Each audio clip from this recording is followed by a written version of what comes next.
시청자 여러분 안녕하십니까. 아침엔 매일경제입니다. 오늘 조간신문에 실려있는 만평들부터 좀 보겠습니다. 국민일보 만평입니다. 박근혜 대통령이 어제 대구 서문시장을 방문을 했습니다. 피해 상인과 대화 한 번 없이 갈 거면 뭐 타러 왔다 가나 라는 얘기도 좀 들리고 있고요. 했으면 또 불났을 듯 소화기 스프링클러 있었다고 하던데 불 끄기가 그렇게 힘들었나요? 라고 하면은 열불이 났을 뻔했다. 세월호 참사 당일날 재난안전대책본부를 방문해서 학생들이 구명조끼를 입고 있었다고 하는데 그렇게 발견하기가 어려웠나요? 라고 물었던 말을 저렇게 패러디한 것 같습니다. 다른 만평 보겠습니다. 경향신문입니다. 구치소에는 최순실이 있고요. 여의도에는 새순실이 있다라는 얘기를 하고 있습니다. 야당 흔드는 것쯤이야. 2일 탄핵 불가를 외쳤던 국민의당 박지원 비대위원장 시민들의 항의가 쏟아지고 있다고 합니다. 그래서 그런지 5일날 탄핵을 하겠다라고 입장을 바꿨습니다. 김무성 전 대표와 단독 회동을 했던 추미애 더불어민주당 대표에 대해서도 비난이 쏟아지고 있습니다. 다른 만평입니다. 세계일보입니다. 추미애 더민주 대표가 탄핵을 하려고 합니다만 포신이 저렇게 휘어버렸습니다. 자중질환으로 저렇게 휜 겁니다. 딱히 누가 휘게 만들었다라고 볼 수도 없는 것 같습니다. 박지원 비대위원장 입장에서는 추미애 대표가 자신과 상의도 없이 김무성 전 대표를 만난 것이 몹시 못마땅했던 모양입니다. 다른 만평입니다. 중앙일보입니다. 탄핵 가는 길입니다.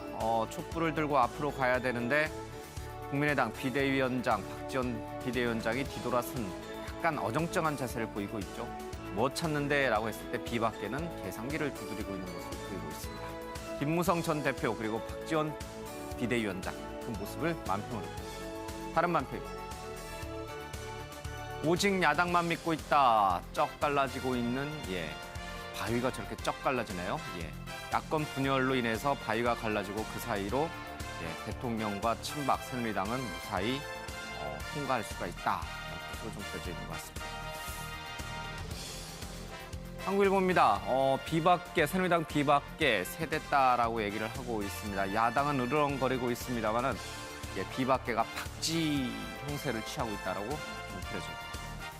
네, 오늘 함께해 주실 출연자분들 소개해드리겠습니다. 최양호 한국외대 교수, 이상훈 매일경제신문 정치부 기자, 정치사이트 레이더피의 팀장입니다. 김관옥 계명대 교수, 이수희 변호사가 함께합니다. 어서 오십시오. 안녕하세요. 반갑습니다. 네, 먼저요. 매일경제신문 1면부터 보겠습니다. 35일 만에 현장 찾은 박근혜 대통령, 화마 덮친 대구 서문시장 상인을 위로했다라고 사진이 실려 있습니다. 박 대통령이 외부 일정을 소화한 것은 지난 10월 27일 이후 35일 만이다라고 했습니다. 과거 정치적 고비가 있을 때마다 이곳 서문시장을 찾았는데 대통령이 35일 만에 이곳을 다시 찾았다라고 기사를 쓰고 있습니다. 시민들 반응입니다. 탄핵한다 하는데 여기는 왜 왔냐라는 식의 제목이 국민일보에 실려 있습니다. 청와대 출입기자들에게도 방문 시간을 알리지 않고 최소한의 수행 인원만 대동을 했다는 얘기가 눈에 좀 띄고요. 그리고 대통령의 얘기입니다. 현재 상황에서 여기 오는 것에 대해서 많은 고민을 했지만 불의의 화재로 큰 아픔을 겪고 계신데 찾아뵙는 것이 인간적 도리가 아닌가 생각해 오게 됐다. 이렇게 얘기를 하고 있습니다. 상인 여러분은 제가 힘들 때마다 늘 힘을 주셨는데 너무 미안하다라는 그런 말도 좀 했습니다. 진화 작업이 계속 진행 중이었기 때문에 오래 머물 수가 없어서 15분만 머물렀다 이런 얘기도 있네요. 대통령이 서문시장을 떠나면서 차 안에서 울었다는 얘기도 청와대가 이례적으로 공개를 했습니다. 대통령이 시장을 방문한 이후로 인간적 도리를 내세웠지만 피해 상인들의 반응은 좋지 않았다라는 얘기가 더 뒤따라 붙고 있습니다. 15분 시찰은 불난 집에 기름을 부은 격이 됐다라는 표현도 좀 있고요. 대통령이 오면 상인들이 위로받는 긍정적 측면도 있지만 시국이 좋지 않아서 우려되는 측면도 있다는 얘기를 하고 있습니다. 그리고 시장 상인들 사이에는 고성과 싸움까지 일어났습니다. 대통령의 방문을 반대하는 사람, 누가 오는겨 와왔노라고 반대하는 사람도 있고요. 대통령의 말버릇이 그게 뭐냐라고 해서 상인들끼리 싸움도 붙었다고 합니다. 직접 화면으로 보겠습니다.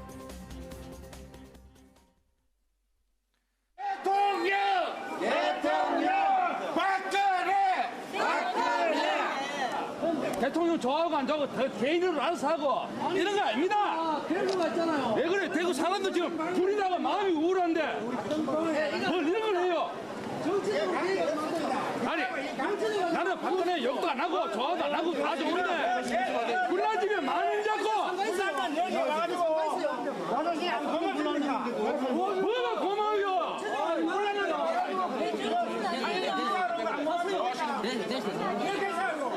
벌써 그 문재인 왔을 때 이야기 했는 거. 불냈나? 누가 불냈나? 누가 불냈는데? 화판을 펴기는 거 나머지 이렇게 하면서 그거 플래카드 들고 다니는 게 괜찮고 왜 우리 이거 하나 들으니까 그게 난리인데 표현의 자유도 없냐? 네. 김 교수님, 지금 대구에 주로 사시나요? 네. 예. 어제 대통령 그 방문을 어떻게 보셨어요? 뭐 지금 대통령 말씀하신 대로 예. 사실은 가봐야 되는 건 맞죠. 예. 그리고 뭐 지지를 했든 안 지지를 했든 그러니까 결국엔 그게 대구든 대구가 아니든 광주든 예. 대통령으로서 어디든 가야 되는데 중요한 거는 대통령의 상황이 지금 사실은 누구한테 의지를 받고 예. 다른 사람들이 국민들이 의지할 수 있는 그런 상황이 아니거든요. 예. 좀 더 당당한 입장에서 사람들이 의지할 수 있는 그런 마음의 상태를 예. 보여줄 수 있는 조건이 필요한데 오히려 이 상인들은 뭐 불도 나고 이런데 황망한데 또 이렇게 사실상 굉장히 예. 안타까운 상황에 있는 대통령이 오니까 오히려 더 부담이 되는 그런 상황이 있는 것이고 장면을 보면 어제도 보면은 뭐 경호원들이 굉장히 있어요. 예. 이게 뭐 상인들을 위로하러 간 건지 뭐 실질적인 어떤 그런 모습이 그렇게 뭐 국민적이라든가 뭐 이런 모습이 좀 안 나타나는 그런 부분이 좀 있었던 것이고요. 예. 또 하나는 지금 이게 이제 정치적으로 뭔가 계산이 있는 거 아니냐 뭐 예. 그런 얘기들이 많이 나오는 거 아닙니까? 예. 결국 이제 3차 담화문 발표 이후에 이제 정국이 좀 더 반전이 되니까 본래 어떤 예. 전통적 지지층에 호소하는 것 아니냐 뭐 이런 시각이 있기 때문에 가긴 가야 돼도 너무 시기적으로 빨랐고 또 간다고 한다면 오히려 황교안 총리를 보내서 실질적으로 상인들한테 예. 무엇이 도움이 되는지를 지원할 수 있는 지원책을 좀 가져가서 국민들이 체감할 수 있는 그런 부분들을 좀 줬어야 되는데 예. 그런 것이 없다는 게 좀 상당히 좀 이렇게 내용이 없는 그런 알겠습니다. 부분 아니었나 예. 싶습니다. 어제 저 상인들의 반응이 대구 민심이다라고 생각하면 되는 거예요? 아니면 저 화재가 난 상인들의 특수한 상황이 있으니까 좀 달리 봐야 되는 건가요? 아니요, 엇갈려 있는 부분이 있습니다. 그래서 예. 사실은 아직까지도 이제 대구 상당수의 이제 시민들이 정체성을 동일시 해왔는데 예. 이 최순실 사건 이후에 이제 상당한 변화가 지금 나타나고 있기 때문에 예. 그 과정 속에 있다고 보면 될 것 같습니다. 알겠습니다. 그러면요, 좀 더 우리 네 분의 솔직한 속내로 대통령이 어제 대구 서문시장을 방문한 것이 대통령으로서 할 도리를 한 것이다, 좋다라고 보시는 분들도 있을 것이고, 자, 이 불난집에 기름 부으러 갔냐라고 해서 부정적으로 보시는 분들도 있을 것 같아요. 우리 좋아요, 나빠요 한번 좀 해보겠습니다. 대통령의 대구 서문시장 방문에 대해서 좀 애매할 것 같으면 애매하다고 말씀해 주셔도 됩니다. 예, 좋아요, 나빠요 좀 앞에 좀 걸어주시고 잠깐 제가 신문 잠깐 더 하나 보겠습니다. 염치 없이 왜 왔나, 왜 대통령 욕하나라고 해서 오히려 시장 상인들 간의 싸움에 붙었다라고 기사가 중앙일보에 실려 있습니다. 탄핵과 하야 요구가 빗발치는 민심을 의식해서인지 대통령은 시장에 도착한 뒤에 예전과 달리 상인들의 손을 잡지 않았다라는 얘기를 하고 있습니다. 자, 여기서 앞서 말씀드린 대로 싸움이 좀 이뤄지고 있는 이런 모습이 좀 있고요. 그리고 눈치도 없이 염치도 없이 찾아와서 복잡하고 시끄럽게 만들고 갔다, 이런 반응도 좀 나타나고 있습니다. 그러니까 어떤 분들은 대통령이 온 거에 대해서 환영하는 분들도 있고, 어떤 분들은 괜히 와가지고 상인들끼리 서로 싸움만 붙이고 갔다, 어수선하게만 만들고 갔다, 이렇게 또 부정적으로 보시는 분들도 있습니다. 한 번씩 얘기를 좀 들어보겠습니다. 우리 최영호 교수께서는 좋아요? 네. 대통령이 방문은 괜찮다, 나쁘지 않다. 뭐 방문 자체에 대해서 여러 가지 얘기가 있습니다만 저는 방문하셨다 그래갖고 두 명의 전직 대통령 이 생각이 났습니다. 첫 번째, YS가 IMF 터졌을 때는 모든 소위 말하는 이 계획들 이런 것들 다 없애고 그때 처음 하신 일이 뭐냐면은 대선 주자들 3명을 불러서 얘기를 합니다. IMF 간다. 예. 자, 그다음에 두 번째는 뭐냐면 노무현 대통령 탄핵이 5월 14일 날 이제 탄핵이 이제 부결이 된 거를 듣고서 첫 번째 간 게 자기의 정치적 고향인 광주 민주화 그 5.18 기념식을 가거든요. 두 개가 굉장히 오버랩이 돼요. 자, 그렇던데 두 가지의 공통점은 뭐냐면 다시 대통령이 국정의 어떤 힘을 잃었던 그 부분들을 다시 찾아오는데 왜 좋냐 그러면은 요번에 일은 결자 해지거든요. 대통령이 풀어야지 지금 국회에 공을 뭐 준다 그랬지만 대통령이 스스로 결정해야 되고 스스로 자기가 방법을 내야 되는 그런 입장에서 보면 이제 활동을 하셔갖고 정상적으로 자기가 판단할 수 있는 토대를 만드는 첫발이라는 생각에서는 저는 좋다고 생각합니다. 그러나 야당은 최영호 교수의 말씀과는 다르게 정치적인 의미를 갖고 이 박근혜 대통령이 대구 서문시장을 바라보는 것 같습니다. 바로 지지층을 복원하려는 의도를 갖고 있다라고 이제 보고 있는데, 그러나 이게 어제 시장 상인들 반응을 봤습니다만 뜻대로 되지 않을 것이다라고 부정적인 논평을 내놨습니다. 이상훈 기자는 이제 대통령의 방문이 좀 좋지 않다라는 게 좋지 어떤 이유에서 않다라기보다는 적합하지는 않은 것 적합하지 같다는 않다. 거죠. 예. 야당에서는 정치적 노림수가 있다라는데 그 노림수는 야당이니까 그렇게 해석을 했겠죠. 예. 오늘 아침에 신문 전체적으로 보고 그리고 전체 여론의 분위기는 뭐 그다지 호의적이 아니라서 노림수가 통하지는 않은 것 같고요. 예. 근데 두 가지 측면에서 저는 적합하지 않다라고 보는데 첫 예. 번째는 청와대가 대구를 방문하는 자체를 갖고 확신이 없었던 것 같습니다. 어제 사실 이 대구 방문을 갖고 아침부터 그 얘기가 계속 나왔었는데 예. 청와대 대변인이 청와대 출입 기자를 상대로 브리핑을 하는 와중에 일부 기자들이 혹시 대구 서문시장 화재 현장을 방문하십니까라고 물어봤거든요. 예. 그때 청와대 대변인의 답변은 어떻게 하는 게 좋겠어요라고 반문을 했어요. 그러니까 논의가 있었는데 100% 청와대가 확신을 못하고 있었던 거예요. 그렇겠죠. 그런 예. 상황에서 가게 된 거고요. 또 한 가지는 어제 방문 시간입니다. 지금 1시부터 한 10여 분 정도 왔다가 바로 갔는데 예. 처음에는 오전에는 한 3시 정도 방문으로 알려져 있었습니다. 그랬다가 갑자기 2시로 알려졌거든요. 그리고 예. 2시 시간이 대구 전역에 퍼졌습니다. 그래서 대구에서 소위 말해서 박사모 같은 약간 보수 성향 단체들이 대통령 환영 준비를 하자는 게 2시로 알고 준비를 시작했어요. 예. 근데 그거 땡겨서 1시 갔거든요. 그렇다는 건 뭐냐면 혹시나 모를 불상사를 걱정했다는 거거든요. 예. 그러면 확신도 없었고 불상사를 걱정했는데 왜 갑니까 거기를? 아까 상인들 반응 오히려 분란만 일으키는 셈이거든요. 예. 그래서 그 측면에서는 적합하지 않았던 거고요. 또 하나는 그럼에도 불구하고 현장에 갔으면 그래도 대통령 아직까지는 대통령이기 때문에 대통령의 역할이 있을 수 있었거든요. 예. 예를 들면 15분 정도 머무는 게 아니라 현장을 다 둘러보고 상인들을 일일이 만나면서 제가 상황이 이렇게 어려워져서 퇴진 얘기까지 나오고 있지만 그래도 마지막 대통령으로 있는 순간까지 여러분에게 도움을 줄 수 있는 건 최선의 방법을 찾아보겠습니다라고 예. 상인들을 만나서 위로하고 이랬어야 되는 거거든요. 그러면은 그게 10분 갖고는 안 될 텐데 1시간 이상은 머물렀을 겁니다. 그래야겠죠. 예. 간 김에 어차피 논란 속에 갔으면 가서라도 뭔가를 하고 왔어야 되는 거죠. 예. 근데 그것도 안 하고 불과 10분 만에 떴거든요. 그리고 청와대 대변인 설명이 차 속에서 눈물을 흘렸다. 지금 대통령한테 저희가 눈물을 흘리는 걸 기대하는 게 아니거든요. 그래도 퇴진하는 순간까지는 어려움에 예. 닥친 사람을 도울 수 있는 게 대통령 자리인데 이왕에 간 김에 그 노력을 조금이라도 했으면 하는 아쉬움이 있어서 저는 두 가지 측면에서 굉장히 적합하지 않았다고 봅니다. 예.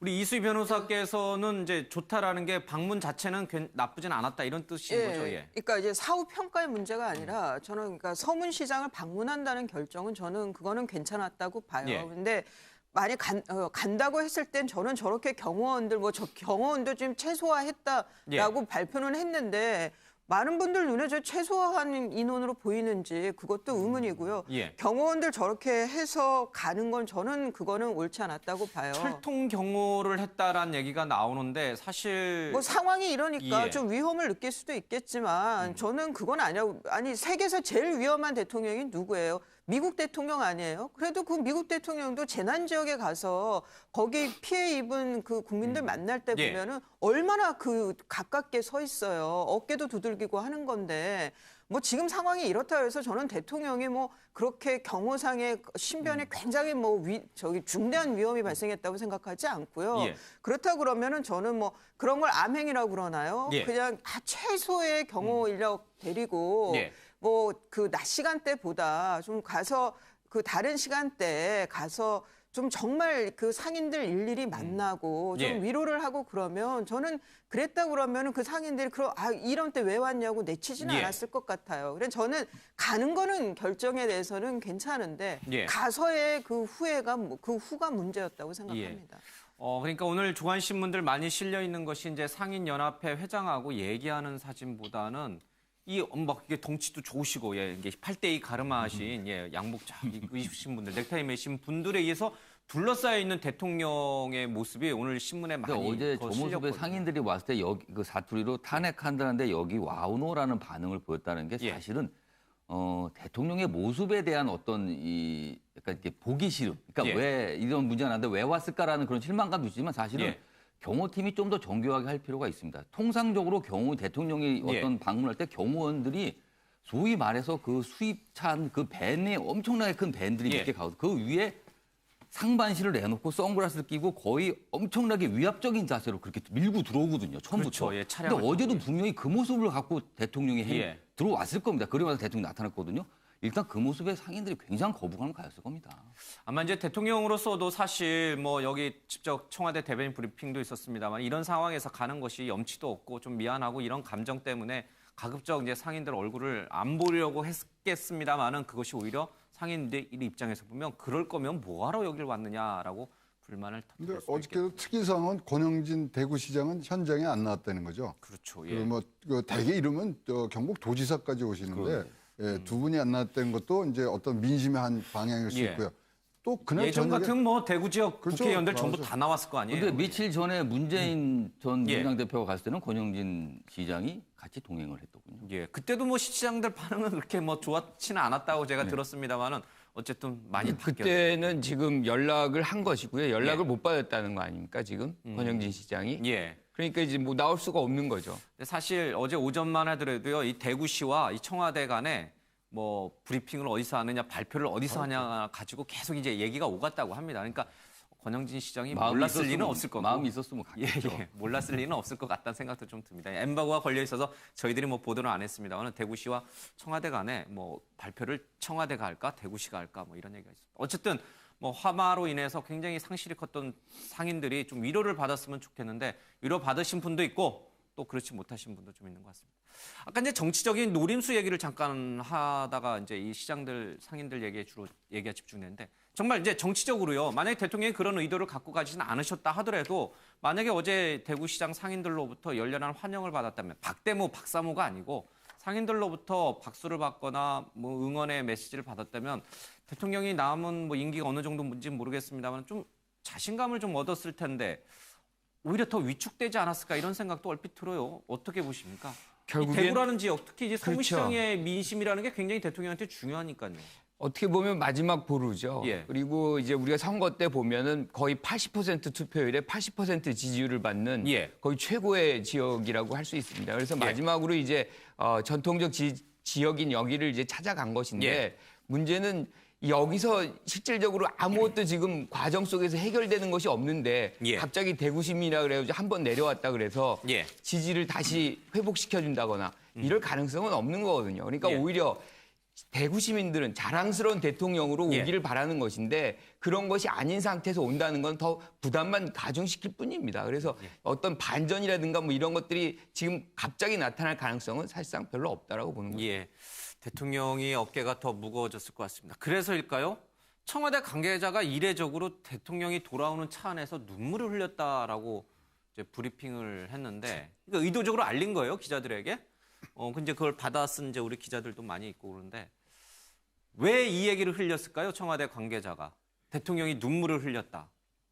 왜냐하면 저 감성- 방문 보도가 이전 실시간으로 올라오지 않습니까? 예. 근데 대배 보도 내용 자체 그리고 그 보도를 본 이 시민들이 올린 이 댓글 같은 게 보면 그게 호의적이지 않았었거든요. 예. 그러니까 청와대 대변인으로서는 어떻게든 대구 방문의 어떤 취지를 좀 설명하고 싶고 예. 대통령이 그래도 진정성을 갖고 현장에 간 거라는 걸 강조하는 와중에 예.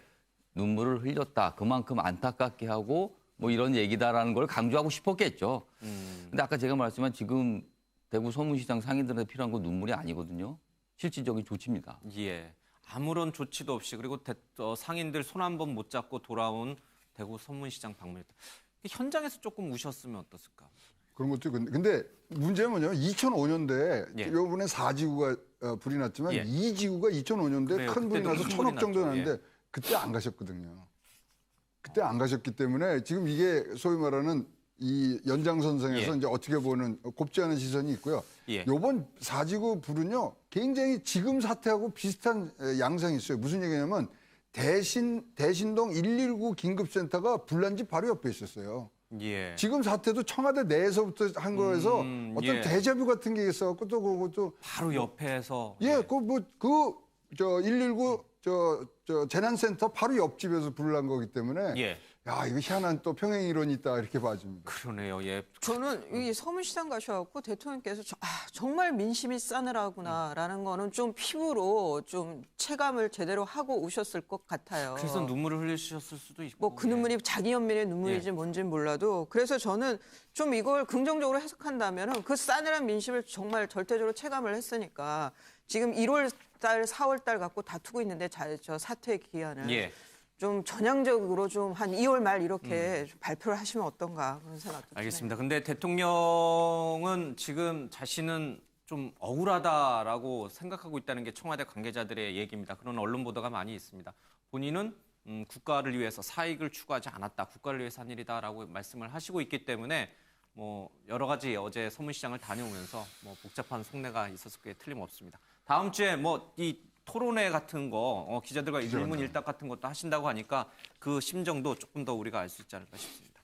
자, 이런 가운데요. 박정희 전 대통령의 생가에서 이 불이 났습니다. 이게 계속 불 얘기가 나오네요. 예, 방화범 백모 씨가 불을 저질렀는데 사실 이 백모 씨라고 하는 사람은 과거에도 노태우 생가에도 불을 지른 전례가 좀 있고요. 그다음에 이 송파구에 있는 한 공원에도 불을 지른 적이 좀 있다고 합니다. 뚜렷이 직업이 없고 웹사이트를 운영하고 있다라고 하는데 어쨌든 이 방화범이 쓴 글씨입니다. 박근혜는 자결하라. 이게 뭐죠? 아버지 얼굴에 똥칠하지 마라. 예, 죄송합니다. 여기 있는 그대로 읽다 보니까 그냥 읽어버렸네요. 예. 어쨌든 대통령이 하야하든지 하야를 안 할 것이면 자결을 하든지 해야 하는데 둘 중에 하나를 안 해서 방화를 했다라고 얘기를 좀 하고 있습니다. 이상훈 기자, 네.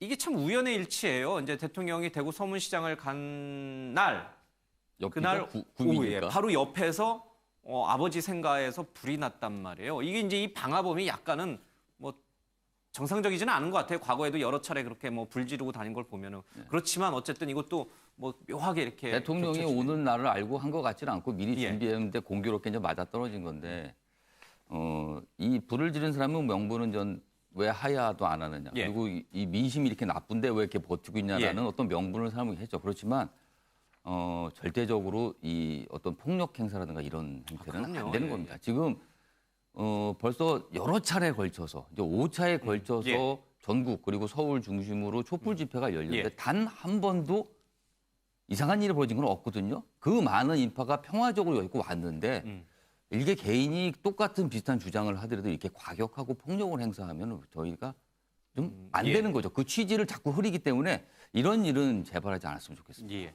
자, 이 방화 얘기는요. 조아라 아나운서가 조금 더 자세히 전해드리겠습니다. 네, 경북 구미의 박정희 전 대통령 생가에서 방화 사건이 일어나 추모관 일부가 불에 탔습니다. 추모관 안에 있던 박 전 대통령과 유경수 여사 영정도 소실됐는데요. 경찰은 박 전 대통령 생가에 불을 지른 혐의로 40대 백 씨를 용의자로 붙잡았습니다. 경찰 조사에서 백 씨는 박근혜 대통령이 하야하지 않아서 방화했다고 범행 동기를 밝혔습니다. 또 경찰은 화재 직후 박 전 대통령 생가에서 박근혜 대통령에게 아버지를 모욕하지 말라는 이 백 씨가 쓴 방명록을 확보하기도 했습니다. 이처럼 최순실 게이트 파문으로 박 대통령에 대한 민심이 갈수록 악화되고 있습니다. 이는 지난달 29일 열린 박 대통령의 어머니 고 유경수 여사 숙모제에서도 확인할 수 있었습니다.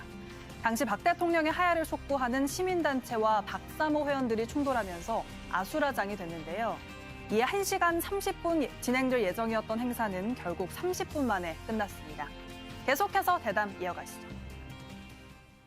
네, 이 방화범 백모 씨가 앞서 말씀드린 대로 정상적이라고 보기 어려운 측면이 많이 있어서 이분이 한 말을 저희들이 뭐 그냥 굉장히 이게 신중하게 받아들일 필요는 없겠습니다만은 그래도 요즘 이 추세와 함께 좀 생각해 볼 부분은 분명히 있는 것 같습니다.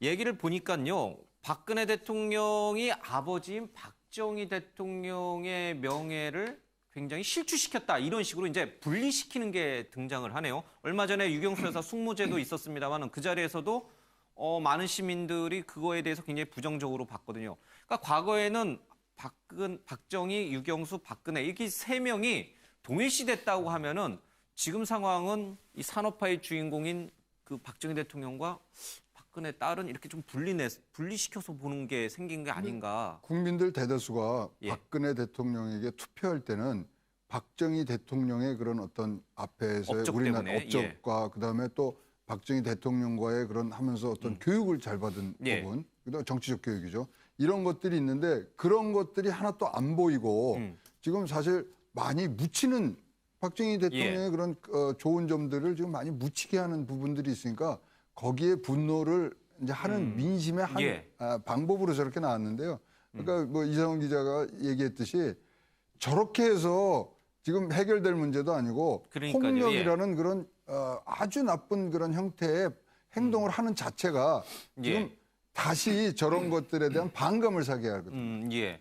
이걸 좀 분리해서 봐야 되는 건가요? 이제 이번 일 최순실 게이트로 인해서 박근혜 대통령에 실망을 했지만 그래도 아버지 박정희 대통령은 여전히 뭐 훌륭하다라고 이제 그렇게 대구 TK 지역 민심은 그렇게 분리해서 봐야 되는 건가요? 아니면 아버지가 딸을 잘못 교육시켰으니까 또는 아버지의 잘못된 행동을 딸이 보고 배우니까 이런 식으로 계속 이렇게 동일시해서 그렇게 전체적으로 완전히 동일시할 수는 없겠죠. 하지만 예. 결국에는 딸의 어떤 이런 문제가 아버지의 명성에 아주 부정적인 영향을 미치는 것은 뭐 아주 간화한 상황이 예. 돼버렸고 지금 이런 문제도 사실은 그만큼의 어떤 존경심이 있었던 거거든요. 그런 상황에서 이런 문제가 발생하기 때문에 일종의 좌절감이 깊은 좌절감이 예. 결국엔 폭력성으로 드러나는 그런 이제 문제인데 지금 말씀하신 대로 폭력이 문제를 해결해 주는 건 아무것도 없습니다. 하지만 그런 어떤 심리적인 것이 오히려 깊은 이 존경심이 배신으로 나타날 때 예. 이런 어떤 폭력성으로 나타나는 경우가 종종 있는 것이죠. 이 방화 사건과 대구 서문시장이 대통령의 뭐 지지율 자체가 이제는 의미가 없어져 버린 상황이긴 합니다만 좀 행보에 영향을 줄 수 있나요? 이제 앞으로 대통령의 행보에? 그래서 이제 심리적으로는 좀 굉장히 이렇게 심리적으로 무너질 수 있는 한 원인이게 될 거는 같아요. 심리적으로 예. 이제 무너진다고 하잖아요. 보통 이렇게 뭐 축구팀 뛸 때도 예. 무너지면 이제 다리가 무거워지는 거니까. 그런데 이제 그 아버지 박정희 대통령과 이제 그 연관을 하면 이게 그냥 최순실이 툭 튀어나온 최순실이 아니라 최태민 때부터 시작된 최순실이라 그래서 이 아버지하고의 연관, 그러니까 그 아버지한테까지 이 영향을 미치는 게 너무나 자연스러운 마음인 것 같아요. 이 국민의 한 사람으로서 생각해도. 예. 그런 면에서 그래서 일각에서는 이제 10월 26일 날 태블릿 PC가 보도가 됐었잖아요. 그래서 그때 11.6 사태하고 연관지어서 참 어쩌면 그렇게 또 공교롭게 같은 날에 부녀가 다 이렇게 공구에 처하냐 그런 말도 있었는데 이거는 한동안 계속 갈 것 같습니다. 알겠습니다. 예.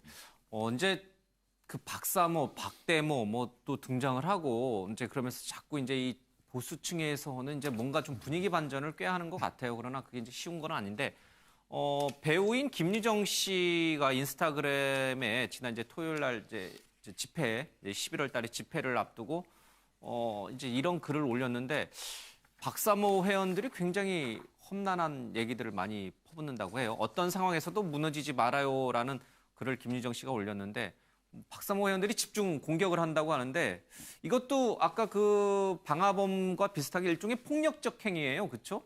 자신의 의견을 표현한 거에 대해서 폭력인 거죠. 예, 이게 좀 뭐랄까 뭐 김유정 씨를 좋아하고 싫어하고를 떠나서 이게 특정 연예인들 어제는 또 그제는 윤복 씨가 이 종북 빨갱이 사탄 뭐 이런 얘기를 하셔가지고 또 많은 사람들이 아마 그 사이트에 몰려가서 비판의 글을 하는데.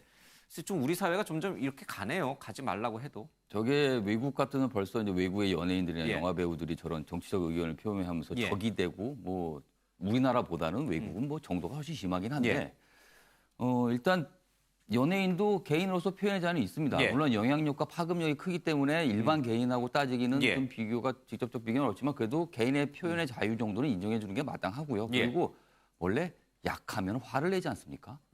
박사모라든가 이런 형태의 어떤 이 보수층 지지자들 같은 경우는 전체적으로 약간 수세에 몰려있는 상태에서 저런 작은 거에도 굉장히 민감하게 반응하다고 보입니다. 예.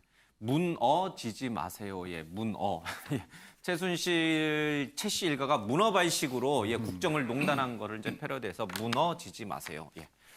자, 다른 주제로 가겠습니다. 표창원 탄핵 반대 의원 페북에 올려서 발칵 뒤집혔다라고 하는데 표창원 더불어민주당 의원이요. 페이스북에 박근혜 대통령 탄핵에 반대하는 새누리당 의원들의 명단 16명의 실명을 거론했습니다. 그런데 이분들이 반대하지 않을지를 어떻게 표창원 의원이 알았을지 모르겠습니까? 미뤄 짐작컨대 이분들은 반대할 것이다라고 이제 올린 건데 고성이 오가고 막말이 오갔습니다. 직접 들어보겠습니다. 그 눈치 보는 의원으로 해서 새누리당 전 의원을 다 이어놓고 동료 의원을 이렇게 한다는 것은 이것은 인격 모독 살인이다. 아닙니다. 의사 일정이든 뭐든 간에 국회의원 말할 수 있어요. 들으세요. 마음대로 하세요. 저도 말씀드릴 테니까. 그러니까 듣고 가세요. 듣고 하는 건 제 마음이에요. 혹시 하고 싶은 말 마음대로 퍼놓고 그냥 가는 게 예의입니까? 이게 국회의원에 대한 예의예요? 예? 장재원, 왜 표창원? 물어봐. 아니, 편이. 경찰이야? 편이 뭐 수상한. 야, 국회의원 품위 지켜. 국회의원 품위 지켜.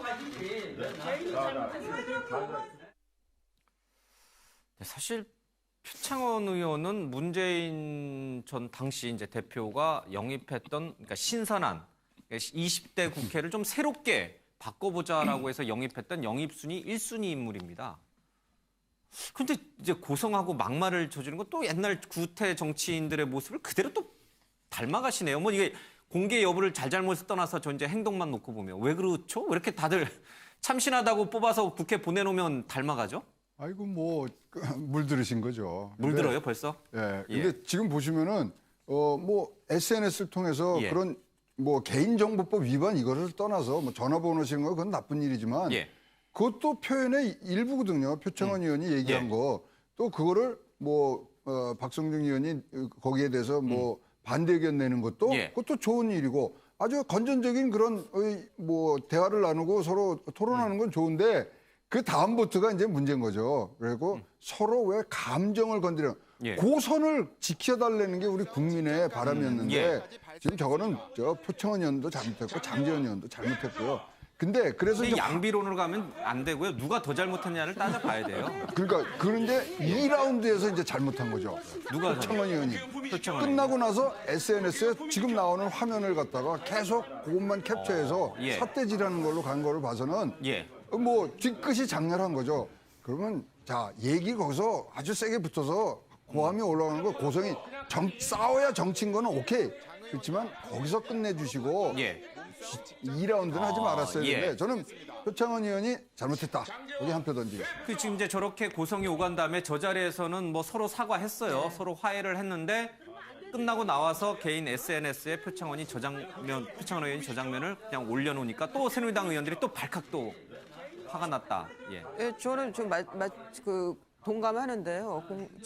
왜 그 페북에다 올리냔 말이에요. 저 안에서 그 국회 안에서 서로 해서 잘 해결을 됐으면 서로 사과하고 끝났으면 됐지. 그걸 왜 장외로 끌고 와가지고 그것도 SNS에다 올려서 쇼잉인 거죠. 그래서 저는 그거는 표창원 의원이 100번 잘못한 것 같아요. 뭐 편집을 했느냐 악의적 편집이냐 아니냐를 떠나서 일단락된 사건을 굳이 다시 올리는 거는 아닌 것 같고요. 저는 저 장면을 보면서 아니 무슨 영화 말죽거리 잔혹사에 예, 고등학생들 너 옥상 올라와 완전 그 짝이에요. 저걸 보면 예. 안 그래도 뒤숭숭한데 저런 모습을 봐야 되는지 그러면은 정말 이 전국을 그 국회의원들이 정말 진지한 태도로 해결을 하려고 하는 건지 탄핵을 가지고 무슨 서로 진짜 꽃놀이패 가지고 카드놀이 하는 건지 그 진정성을 정말 의심할 수밖에 없습니다. 너가 경찰이냐? 그래 나 경찰이다. 예, 진짜 말죽거리 잔혹사에 애들 싸움하는 듯한 유치한 언어가 이거 가지고 좀 짚고 넘어갈 게 분명히 있어요. 예.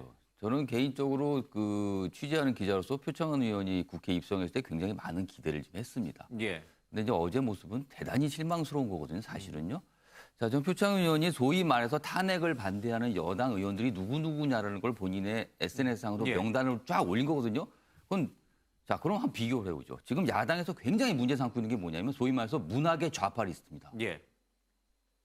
차이점이 있나요? 이렇게 되면은? 소위 말해서 이게 촛불 민심 집회를 가지고 폄하하는 소위 말해서 그걸 폄하하는 보수 진영 분들이 하는 게 마녀사당이다라고 몰아가는 거거든요. 그렇다면은 문학의 리스트가 그 와중에 막 여러 가지 회자가 돼서 논란이 됐었는데 그럼 친박의 중에 그 새누리당 탄핵 반대 의원 리스트 문학의 리스트하고 어떤 차이점이 있는 거죠, 그게?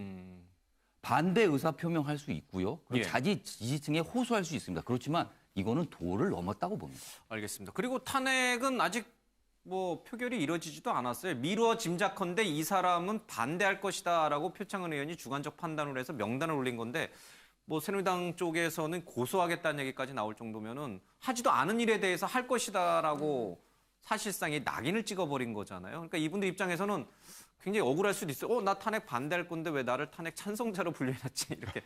이거는 이제 사실은 이걸 보면서 선진화법을 생각이 들더라고요. 그러니까 이게 선진화법이 없었으면 여기서 멈췄을까 이런 생각도 해보고 제일 중요한 건 사실 무기용 투표 원칙이 있습니다. 이 부분이 이제 이 표창원 의원이 이 부분에 대한 부분이 사실상 뭐 자의적으로 해석해서 이렇게 얘기를 하면 사실상 원칙에 어긋나는 행위인 것이고요. 이런 것은 어떤 형태로든 지켜줘야만 특히나 이제 지금 국민들 마음이 굉장히 무겁습니다. 그리고 굉장히 정치권을 예의주시하고 있는데 이런 행위를 계속 보이면 정치권 전반이 사실상 뭐 대통령뿐만 아니라 정치권 전반이 신뢰를 잃는 계기가 될 것입니다. 알겠습니다. 예. 다른 주제로 좀 가겠습니다. 조선일보입니다. 김무성 전 대표의 메모지에서 이 형사 X라는 표기가 나옵니다. 이게 뭐를 의미하느냐 가지고 한때 소동이 좀 있었습니다. 형사 X라는 것이 형사처벌을 하지 않도록 추미애 대표가 비박계에게 카드를 던진 것이다, 기회를 준 것이다라고 해석하는 분들이 있는데 김무성 의원의 얘기로는 추 대표가 행상 책임이라는 말을 하기에 처음 듣는 얘기를 해서 그게 무슨 얘기인가라고 봤더니 형사 책임이 아니라 행상 책임이어서 이 탄핵 심리가 빨리 끝난다 그런 얘기라고 합니다. 추미애 대표도 뭐 그런 식으로 얘기를 했기 때문에 아마 이것은 추 대표라든지 김무성 의원의 해석이 맞는 것 같습니다. 이수희 변호사님, 그러니까 여기서 행상 책임이라는 말이 나오니까 우리가 흔히들 탄핵을 뭐 형사 책임 아니냐 뭐 이렇게 생각하는데 그게 아니고 행상 책임이다라고 한 것 같아요. 그러니까 이거는 좀 이렇게 해석을 해도 되는. 그러니까 이 행상이라는 말이 이게 이제 행위자 이런 거랑 비슷한 얘기는 이게 일본식 한자인데요. 그러니까 행위자 책임. 그러니까 이전에 노무현 전 대통령에 대한 탄핵 결정이 있을 때 헌재에서 이런 직무상 뭐 이런 중대 범죄를 저질러도 그러니까 국민의 신뢰가 저버려졌을 때 그렇게 얘기를 했거든요. 결정 이유를. 그러니까 그게 이제 결국 행위자 책임인 거예요. 행위자. 그러니까 그 죄를 묻는 것이 아니라 그 행위를 저지른 행위자의 지금 상태에 대해서 판단을 하는 거기 때문에 그거는 형사하고는 다르죠. 그러니까 사람 미워하지 죄는 미워하되 사람 미워하지 말라는 그 행위 책임하고는 다른 거라는. 그러니까 추미애 대표와 김무성 전 대표가 만나가지고 일종의 빅딜. 그러니까 1월 말에 전까지만 퇴진을 하면은 형사 책임을 묻지 않도록 대통령에게 면죄부를 주자 뭐 이런 식으로 합의한 건 아니라는 거죠. 아니죠. 저거 뭐 좀 이제 알아보니까 그 얘기입니다. 추미애 대표가 1월 말 퇴진을 강력히 주장하면서 자 탄핵으로 가면 1월 말이면 끝난다. 탄핵보다는 퇴진이 하루라도 더 빨라야 된다는 얘기를 하면서 그 논거로 말씀을 하신 거래요. 그래서 자 탄핵이 가면 지금 뭐 행상 책임이면 뭐 이런 형사상이 이게 없기 때문에 빨리 끝날 수 있다. 1월 말 퇴진하자. 그 얘기를 한 건데 지금 이제 뭐 메모에만 있으니까 설명들이 좀 덜 된 것 같습니다. 참으로 예민한 시국인 것 같아요. 뭐 한마디 말 또 한마디 행동 하나의 행동이 엄청난 파장을 불러오는 것 같습니다. 뭐 표창원 의원 얘기도 그렇고요. 어쨌든 이런 어수선한 전국에서 득보는 사람이 좀 하나 있습니다. 득본다고 표현을 될지 모르겠어요. 빛나는 사람이 한 명 있다고 해야 되나? 매일경제 기자는 빛난다라고 이제 기사를 썼기 때문에 빛나는 사람이 한 명 있습니다. 바로 이재명 성남시장인데 지지율이요. 안철수 전 대표를 제끼고 3위까지 올라왔습니다. 반기문 유엔 사무총장과 뭐 바짝 뒤를 추격하는 형국인데 이재명 시장의 동생이죠. 형인가요? 형이죠. 형이 뭐 나는 대선에 동생이 못 나가도록 하겠다라고 얘기할 정도인데 왜 이렇게 올라갈까요? 우리 김 교수님은 어떻게 보세요? 이유가 뭐라고 사실 이재명 시장은 국민들이 구계자로 지금 판단을 하는 것 같습니다. 그러니까 결국에는 지금 모든 책임은 정치권에 있는데 상당히 이제 바깥에서 있었고 어떻게 보면 이제 이 썩어 빠진 정치권을 변화시킬 수 있는 하나의 인물로 상당히 이제 상상을 하는 그런 측면이 있다. 다시 얘기하면 트럼프 같은 그런 모습이 있다는 것이죠. 결국에는 안에 있는 사람은 정치권을 못 고치는데 밖에 있는 사람이 새로운 어떤 힘을 통해서 고칠 수 있다는 희망을 이재명 시장에게 좀 걸고 있는 거 아닌가. 그런 것들이 지속적인 어떤 선명적인 그 언행과 더불어서 지금 차근차근히 지지율이 지금 쌓아져 가고 있는 과정이다라고 보는 거죠. 그러니까 이재명 성남시장의 어떤 특유한 말투라든지 아니면 행동이 뭐 미국의 트럼프하고 똑같이 동일선상에서 놓고 볼 수는 없습니다만 국내 정치인들 머뭇거리고 여기저기 눈치 보는 것과는 다르게 굉장히 직설적인 이게 이제 효과를 거두는 것이다. 그렇죠. 과거에 노무현 전 대통령이 아무도 예상치 못했는데 대선 후보가 됐고 대통령까지 됐잖아요. 그래서 어떤 분들은 그 상황과 이걸 지금 같이 비교해서 혹시 진짜 될 수도 있겠다 이재명 성남시장이 그렇게 생각하시는 분들도 좀 있더라고요. 야권 내에서는 벌써부터 그런 형태로 가지 않을까라는 기대를 꽤 하고 있더군요. 벌써. 그래요? 그런데 그건 좀 지켜봐야 될 부분이고요. 사실은 이재명 시장의 지금 모습은 과거에 노무현 전 대통령의 모습도 있지만 2007년 당시에 유시민 전 장관의 모습하고도 겹치는 게 있어요. 그러네요. 또 둘이 겹치거든요. 근데 차이점은 뭐냐면 노무현 대통령은 그런 식으로 어떤 신선미, 그다음에 어떤 듣고 싶은 말을 해주는 그 형태로 가면서 확장을 되면서 표를 절반 가까이 확 먹어버리면서 대통령 당선이 된 건데 유시민 전 장관 같은 경우는 신선미라든가 듣고 싶은 말을 했는데 확장이 떨어지면서 확장이 안 됐어요. 그러니까 소위 말해서 중도층이 표를 안 준 거죠. 그렇기 때문에 중도 탈락이 돼버렸거든요. 그래서 조금 지켜볼 상황이긴 하지만 분명히 굉장한 돌풍인 건 맞습니다. 알겠습니다. 어디까지 돌풍이 불지 좀 보겠습니다.